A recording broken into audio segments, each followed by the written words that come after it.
Unang hirit. Nagbabalik ang unang hirit. Narito na mga balitang dapat nyo malaman sa ating top hirit.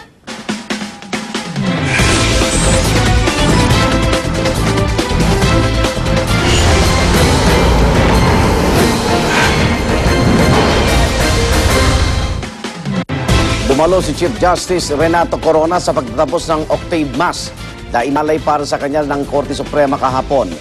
Kasama ng punong maestrado ang kanyang buong pamilya at lahat sila nakasuot ng kulay pula bilang protesta sa umunoy pang-api ng Malacanang sa hudikatura. Ang kanyang mga apo naging mahigpit din ang yakap sa kanya. Tumanggi magpaunlak ng panayam si Corona pero puspusan po ang paghahanda raw niya sa kanyang pagharap sa impeachment trial bukas. Ayaw na rin niyang sagutin ang mga bali-balita kaugnay sa umano'y paglakad ng Iglesia ni Cristo para maabsuelto siya. Sinisikap pa po ng GMA News na kunin ang pahayag ng INC ukol dito na lumabas sa Philippine Daily Inquirer. Pagtiyak naman ng isa sa mga abogado ni Corona na si Atty. Tranquil Salvador, tiwala silang hindi maimpluwensyahan ng senator judges ng anumang grupo. Ang misis naman po ni Corona na si Cristina, maring itinanggi ang kumalat text message. Nagplano silang lumipad patungong Europa noong gabi ng Sabado. Isang special mass naman ang pangungunahan ni Lipa Archbishop Ramon Arguelles sa Supreme Court Quadrangle mamayang tanghali. At bukas, bagong pagharap ng punong maestrado sa paglilitis, may interfaith prayer at misa na gagawin muna sa Korte Suprema. Samantala, nagbiro naman si Senator Judge Miriam Defensor Santiago kaugnay sa impeachment trial ni Chief Justice Renato Corona. Sa kanyang speech kahapon sa commencement exercises ng UP College of Medicine na ginanap sa Diliman, Quezon City, sinabi niyang binibigyan niya ng speech therapy ang ibang tao sa impeachment trial na hindi marunong magsabi ng totoo. At dagdag pa niya kung sakali raw may mangyari sa kanya habang umuusad ng impeachment trial o sa ibang pagkakataon sa hinaharap, handa raw siyang ipamana ang mga parte ng kanyang katawan sa Philippine General Hospital para pag-aralan. I am the UP graduate who has, in a modest way, focused national attention on the political malady known as logopedics. Logopedics, the branch of medicine that deals with speech disabilities and their treatment. Kasi ang ibang tao sa impeachment trial, hindi marunong magsabi ng totoo. Kaya binibigyan ko sila ng speech therapy. In case something happens to me during the impeachment trial or any other time, in the near future, according to my living will, I bequeath to the Philippine General Hospital all my body parts.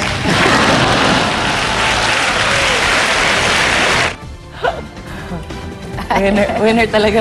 Oo. Ano gusto Madam. Aling parts ang gusto ninyo?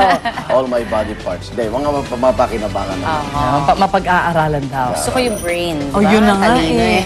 Ang hirap himay-himayin din siguro nun. Ang dami laman. Buti nga nandun sa impeachment trial si Senator Miriam. Nababalanse kasi. Oo. Di ba? Yung pag nagtestimonya isa, akala mo okay na. Oo. Talaga naman. Pag nagtanong na siya, Nako, ayun na. dapat talaga nahihimay. Lumalabas nagsisinungaling pa lang.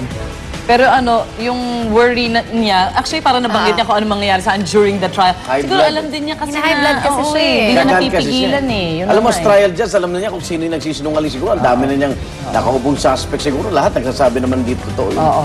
Lahat yun walang kasalanan, di ba? Pag wala pong kasalanan. Bira naman umaamin. At lalo para paigtingin ng Bureau of Fire Protection ang kanila inspeksyon sa mga school building, dormitory at boarding house bilang paghahanda sa nalalapit na pasukan. Ayon kay DILG Secretary Jessie Robredo, kabilang sa masusi nilang aalamin ay kung sumusunod ang mga paaralan at dorm sa fire safety requirement at standards. Kabilang narito ang pagkakaroon ng mga fire alarm, automatic fire suppression system, smoke detector, exit signs na isang talampakan dapat ang laki, first aid kit at fire extinguisher. Ang mga mapapatunayang may paglabag agad daw bibigyan ng babala at sapat na panahon para isaayos ang kanilang pasilidad hanggang May 25. Bukod sa fire inspection, paigtingin din ng BFP ang kanilang fire safety awareness campaign. Samantala, nanganganib namang salubungin ng matinding traffic ang nalalapit na pagbabalik eskwela ng mga estudyante. Ayon po kasi sa DPWH, na-delay ang ilang konstruksyon nila sa mga kalsada sa Metro Manila. Ang ilan sa mga proyekto malapit pa sa mismong University Belt sa Maynila. Tuwing Biyernes ng gabi hanggang Lunes ng madaling araw lang kasi ang itinakdang panahon para kumpunihin ang mga sirang daan at drainage. Nakadagdag din sa pagkaantala ang bidding ng proyekto, pagkuha ng permit sa local government at pagko-coordinate naman sa traffic ng MMDA. Alam naman daw ng DPWH na may warning at possible na multa ang MMDA sa contractor na hindi makakapatapos ng kanilang proyekto sa itinakdang oras. Sakali daw na hindi talaga matapos, sana tulungan na lamang sila ng mga barangay para maiayos ang trapiko sa mga apektadong lugar. Tulong-tulong na lang, lalo na kung ganyan talaga kagrabe. Hindi nga masasara yan. Samantala ngayon pong araw, nakatakdang simula naman ng Department of Education ang kanilang Brigada Eskwela Program o yung pagsasaayos po ng mga paaralan bilang paghahanda naman sa Balik Eskwela 2012. Eto, at nakatutok syempre sa Santolan High School sa Pasig City si Susan Enriquez. Susan, good morning!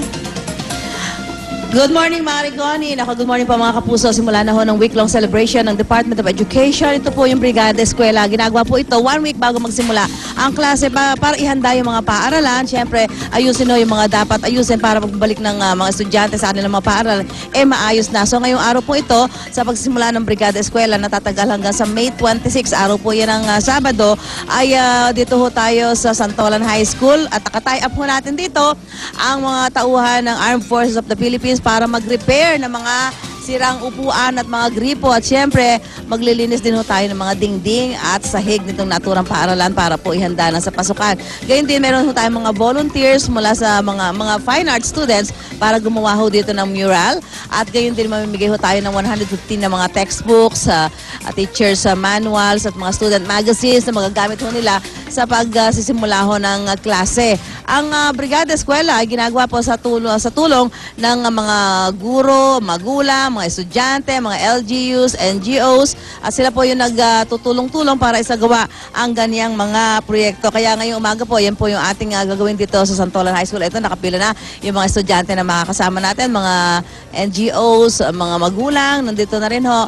Yan po yung gagawin natin. Ito po yung simultaneous po, maging sa ibang paaralan ay may mga nagaganap pong ganitong Brigada Eskwela dahil ito nga po ang proyekto ng Department of Education. May 21 hanggang May 26 po ito. Naku, kailangan po kung wala ho tayong gagawin, mga magulang, yung mga estudyante, punta ho tayo sa ating mga paaralan para tumulong dito sa mga ginagawang Brigada Eskwela simultaneous sa iba't ibang paaralan dito ho sa ating bansa, particular dito ho sa Metro Manila. Kaya tutok lamang po kayo sa pagsisimula ng ating Brigada Eskwela dito sa Santolan High School sa Pasig City.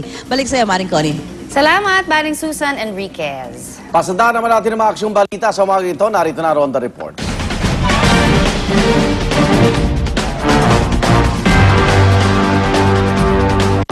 Limang bahay ang tinupok na apoy sa Laloma, Quezon City kanina madaling araw.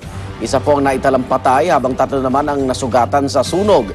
Yan ang Ronda Report ni Maria Bulaklak Ausente. Maria, good morning. Good morning, Igan. Medyo pangit ang balita ngayong Lunes ng umaga, Igan. Kasi bandang 1:50 nga na madaling araw nung sumiklab ang apoy sa Halcon Street, Barangay San Isidro, Laloma, Quezon City. Sa inisyal na investigasyon sa pangatlong palapag sa isa sa mga bakanting kwarto ng mga pinauupaang bahay, nagsimula ang apoy. Di pa malaman kung anong dahilan ng sunog. Dahil sa pagresponde, 3 ang nagtamo ng minor injuries na kinilalang sina Luis Gonzalez, Liceo Mark Santarita at Bong Raymond na kagad namang nilapatan ng paunang lunas. Pero patay naman si Alan Billones na ayon sa asawa at mga kapitbahay ay bumalik pa sa nasusunog na bahay at hindi na nakalabas pa. Ayon sa mga residente, halos biglaan na lang daw ang paglitaw ng apoy. Pagod ang ilan at ang iba pa nga daw ay lasing dahil piyesta ng kanilang patron na si San Isidro Labrador.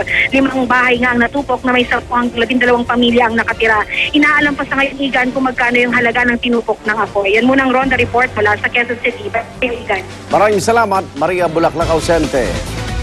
Samantala, pinatotohanan naman ng magkasintahang ipapakilala namin sa inyo ang kasabihang pag-ibig nga naman, hahamakin ang lahat, masunod lamang. Paano ba naman ho kahit nasunugan ang groom na si Lee Vera Cruz noong Biyernes sa UP Bliss, abay hindi ho ito naging hadlang para di matuloy ang kasal nila ng kanyang girlfriend na si Mai nitong Sabado. At alam ninyo na tanging